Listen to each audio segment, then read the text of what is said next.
With June in full swing and the kiddos out of school, it can be tough finding ways to keep them occupied. Well, our friends at the Children's Museum of the Lowcountry are here to help. President and CEO Karen Coltrane is here with me now to talk all about it. Karen, welcome. Thank you. Welcome on a Tuesday. Yeah. It's not Wednesday, guys. It's not Wednesday. Don't get worried. Yeah. We're bringing her on extra because we know that we need her help this time of year more than ever. What can we be doing to keep our kids occupied this summer? Well, I had your question and I came with some thoughts with my team as well. So I've kind of got them chunked by like different topics. So I'm going to start with outdoor activities. Okay. Obviously, maybe avoid these in the heat of the sun, but I work with a talented group, great ideas. First of all, a nature scavenger hunt.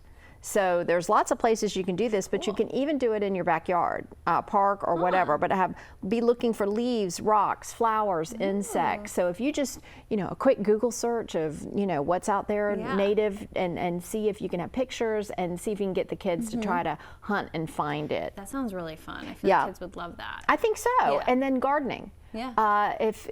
Even if you do it in a container, you just buy a container and try to do some herbs. Get a little messy. Yeah, get a little messy, get some dirt under the nails. That's really good for our vitamin B12 consumption, even though we're always scrubbing it out.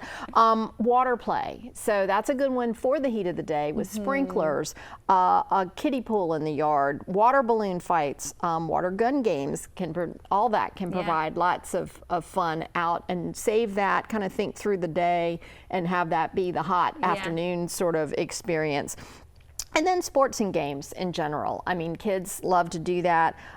Even bike rides, hikes, whatever. If you can pepper them in throughout the week to get everybody moving. Again, watch the times, use the sunscreen, that kind of thing. But if you're ready for an indoor activity, we're huge fans, obviously, if you've been to the Children's Museum, of art. So arts, crafts, putting out the materials. Honestly, it's what we do at the museum. Now, a lot of people come to the museum because they don't want their kitchen True. to have all of these things in it, but it's great. I mean, it doesn't take much to kind of get that going and give them a little inspiration. Like maybe you make a little something and set it and have them try to iterate or build on it, which actually is very using the scientific method. They just think they're having fun with arts and crafts. While you're in the kitchen, cooking and baking. Yes. It's real easy to do that, sans children, because you're in a hurry and you're trying to get it done. But there is no better way for early math skills than measuring and incorporating that into just sort of as you are together. Counting out the French fries before you put them in the air fryer. Those kinds of things can really be helpful if you just kind of think about your daily activities and how you can bring the children in.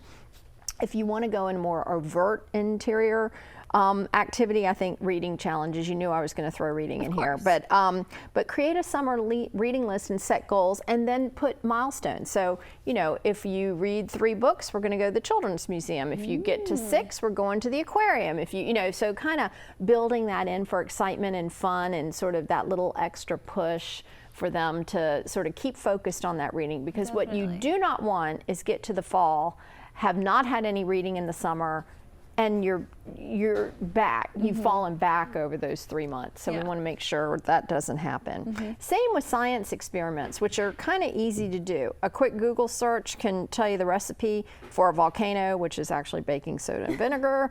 But you can grow crystals. You can buy these kits. Slime. People love slime. We sell slime at the gift shop because they love slime. So all of those things, they seem like fun to the kids, but they are literally science experiments, and you're keeping those brain cells moving in that direction.